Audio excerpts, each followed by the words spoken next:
জাহাঙ্গীরনগর বিশ্ববিদ্যালয় স্নাতক সম্মান প্রথম বর্ষের ভর্তি পরীক্ষার চূড়ান্ত বিজ্ঞপ্তি প্রকাশ করা হয়েছে। পূর্বের ন্যায় এবছরও থাকছে সেকেন্ড টাইম পরীক্ষা দেওয়ার সুযোগ। মঙ্গলবার রাতে জাহাঙ্গীরনগর বিশ্ববিদ্যালয়ের ভর্তি বিষয়ক ওয়েবসাইটে বিজ্ঞপ্তিটি প্রকাশ করা হয়। বিজ্ঞপ্তি অনুযায়ী একাডেমিক ছুটির দিন বাদে আগামী ২১ ডিসেম্বর পরীক্ষা শুরু হয়ে চলবে ৩১ ডিসেম্বর পর্যন্ত।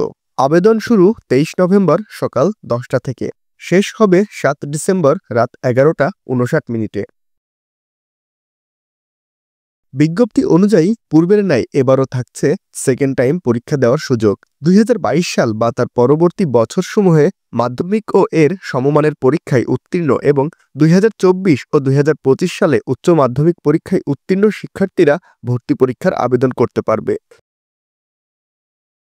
চূড়ান্ত বিজ্ঞপ্তি অনুযায়ী গত বছরের ন্যায় এবারও আইবিএ জেইউ সহ ৭ ইউনিটে ভর্তি পরীক্ষা অনুষ্ঠিত হবে। ইউনিটসমূহ হল: এ ইউনিটের অধীনে গাণিতিক ও পদার্থবিজ্ঞান অনুষদ, বি ইউনিটের অন্তর্ভুক্ত সমাজবিজ্ঞান অনুষদ, সি ইউনিটের অধীনে কলা ও মানবিকী অনুষদ, আইন অনুষদ ও তুলনামূলক সাহিত্য ও সংস্কৃতি ইনস্টিটিউট, সি1 ইউনিটের অন্তর্ভুক্ত চারুকলা এবং নাটক ও নাট্যতত্ত্ব বিভাগ, ডি ইউনিটের অধীনে জীববিজ্ঞান অনুষদ, ই ইউনিটের অন্তর্ভুক্ত ব্যবসায় শিক্ষা অনুষদ।